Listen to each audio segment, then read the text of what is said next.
JLR Investigates, reporting from Tampa. So Hurricane Debby,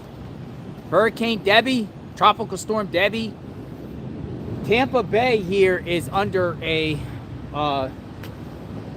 tropical storm warning, I believe, in the area, and up to 10 inches of rain, 2 to 5 feet storm surge might be coming to this location. Now, I want to spin the camera around. Hello, everyone. Welcome aboard. There is a beautiful rainbow behind me as the outer bands of this storm. Look at that rainbow. Come on in, everyone. JLR Investigates. So, hello, everyone. So, this storm is an interesting storm. Look at the sun as the sun is going down in Tampa Bay. How are we looking at reception out here? Hopefully it's pretty good out here. Come on in, JLR Investigates. I wanted to talk and just let you know the game plan here of what's going on.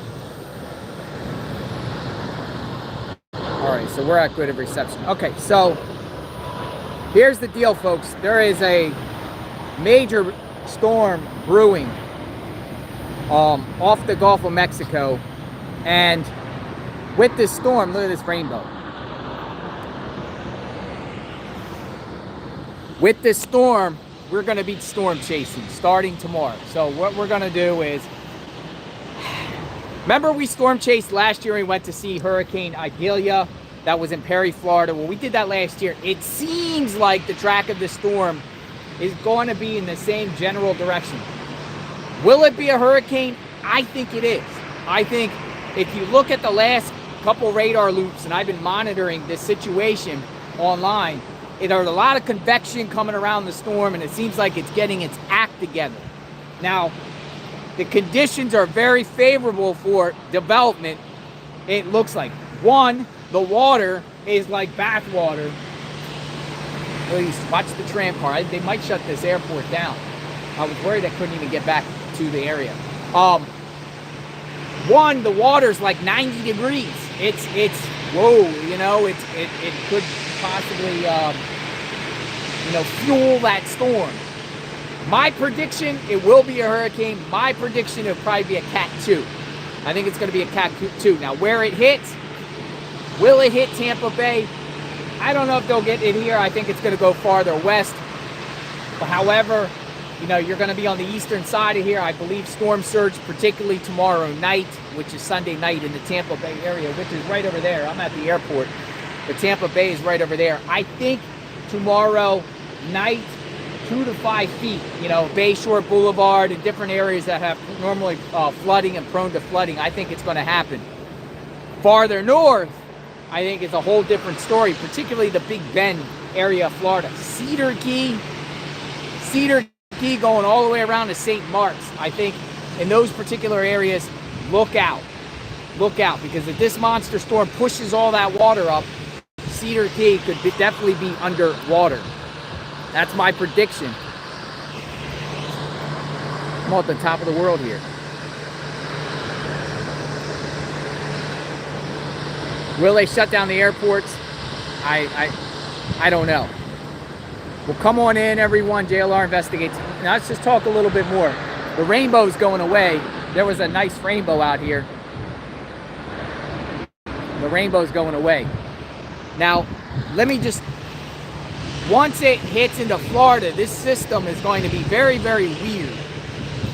The way it looks like. It looks like it's going to slow down once it gets on... once it hits Florida. Then it's going to creep across Jacksonville, Jessup, Georgia area, right? Creep across. Now, whether the eye hits the Atlantic or not, it might stay on shore in Georgia. It's going to be a huge difference here. If it goes on to the Atlantic and spins there, it might redevelop. The thing about it is, if it goes on the shore, it's not going to redevelop.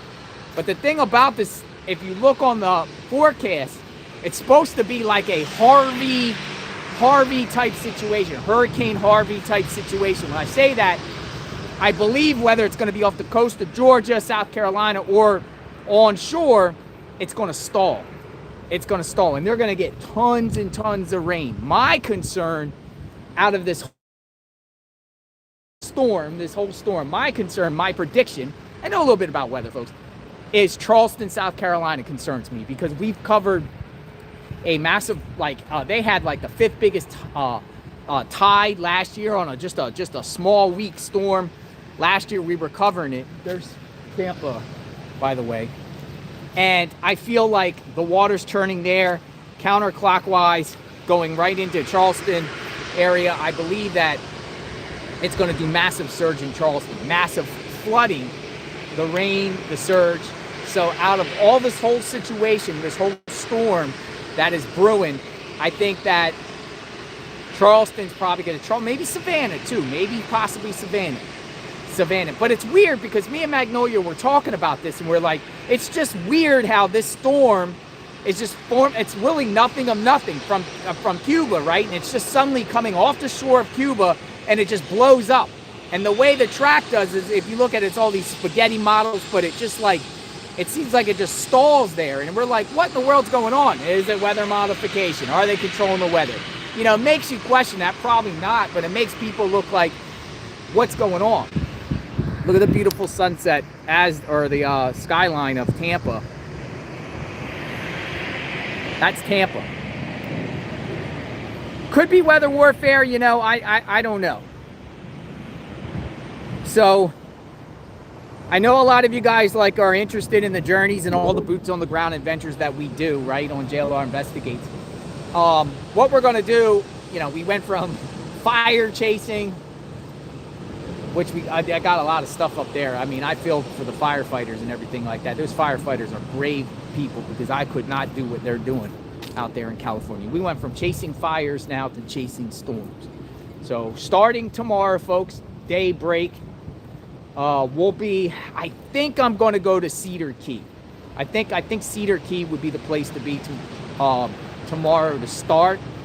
I know some of the storm chasers that I follow and follow me on Twitter, they're in Perry, Florida. And we've done Perry, Florida. Now, Perry, Florida is a good place for a hurricane if you want to live stream, because it all comes out pretty, the reception and everything like that, the live streaming does really well. But we'll go up and down the Gulf of Mexico, and we'll see there's little towns like Keaton Beach, Steinahachie, those places, and we covered them last year at the Hurricane Idalia.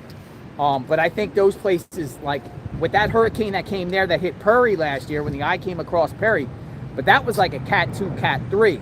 However, it weakened a little bit before going on shore. This particular storm is going to start out as a tropical storm. I do think I can almost bet that this thing is going to be a hurricane. Now the forecasters say it probably will be a hurricane, so a hurricane, Cat 1. I think it's going to 2, and I think this is turning into a situation like we were in Texas last month in Hurricane Beryl, where the storm was strengthening as it hit shore instead of weakening. And I think the same scenario could be with this particular case too. Storm strengthens before it hits the shoreline, but we'll be out there. So if you are just tuning in on the channel or whatever, and you want to see some storm chasing, I'm an amateur, I'm not an expert, but I do try to get into the mix, and I try to inform the public of what's going on. And we take these dangerous roads. I'll be more vigilant this time instead of the one in what we just did in Beryl in Texas. That was dangerous. I would never do it like that again, going out there on that remote island in the middle of the night. I almost got swept away by the massive storm. That storm surge there was like 6 feet. It went right across the road. But we'll do something. We'll get it together, and we'll start out tomorrow. We'll go up, and then Dawn, thank you for being a member for 1 month. Welcome to press. What we'll do too is if it goes up that area, or I might just stay down in Tampa Bay area and cover it down here, the rain bands, the massive amount of rain bands that are coming offshore, we could do it like that too. So it depends, but nevertheless, regardless, JLR Investigates will be out there tomorrow storm chasing this storm, and I think it's going to get bigger and bigger overnight. I think we're going to be possibly shocked by the morning time to see how it just blew up overnight. It could go down to 970, 960. I mean, they think it's like 987, 990 in that area. But I think it could go to 970 and 960. Remains to be seen. But then, at that point, if all's well, I'll storm chase it. I'll follow it into the Carolinas. So we might be doing like a live follow and just chase the storm. That's like storm chasing, right? I see a lot of people in the chat back in Florida, and we're going to storm chase this bad boy. The sun is going down. Probably not going to see the sun tomorrow.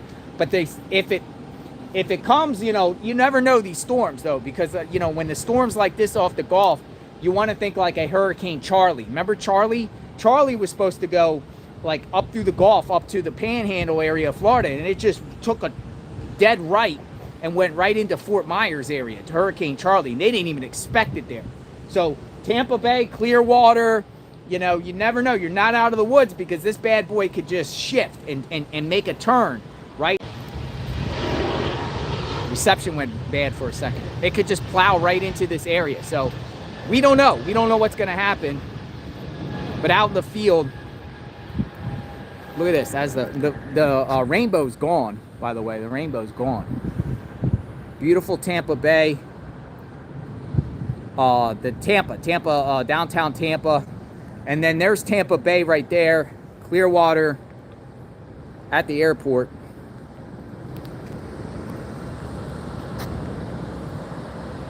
Trolley cars. Will they suspend flights? I think so. Tomorrow here, I think they will suspend it, because even if you get tropical storm winds that they think here, they have 40-mile-an-hour winds here. If you get that, you can't fly. You can't fly. I mean, they're gonna have to suspend. So it was good that I got back in time, because my concern was, you know, coming in and then tomorrow they start canceling flights and not being able to fly out. So I don't think they'll shut down in Orlando. I think Orlando, Jacksonville could be a big problem too, folks. Jacksonville, I think Jacksonville, Savannah, Charleston, and the west coast of Florida are facing some big problems in the next couple of days. But it's not the wind. I mean, the wind, if it strengthens, is going to be a problem.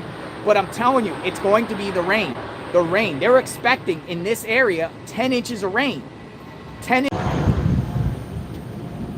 Keep fading out. 10 inches of rain in this area. So I'm out in the field. Share this video out. I'll be out tomorrow. JLR Investigates. Thanks for watching. We'll talk soon. I'll be back. And back in the state of Florida, we'll go up and down the coast, and we'll see what's up, and we'll see what we capture in real time. So yeah, and the governor of Florida declared a state of emergency.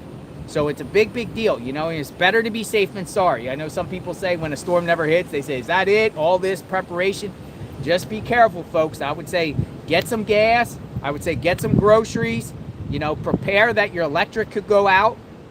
You know, prepare for that. You know, get at least a week worth of food, but you know, don't get perishables, because if the electric goes out, then all that stuff goes to waste, right? Get some gasoline. You know, there's always a toilet paper frantic out there and everything like that. So I think I'm gonna go up to the Panhandle. So I'll be back tomorrow. I might be out tonight too, checking out the tides later on today on the west coast up by Hernando County, my neck of the woods. So I'll be back later on. Thanks for watching, everyone. JLR Investigates. We'll talk soon.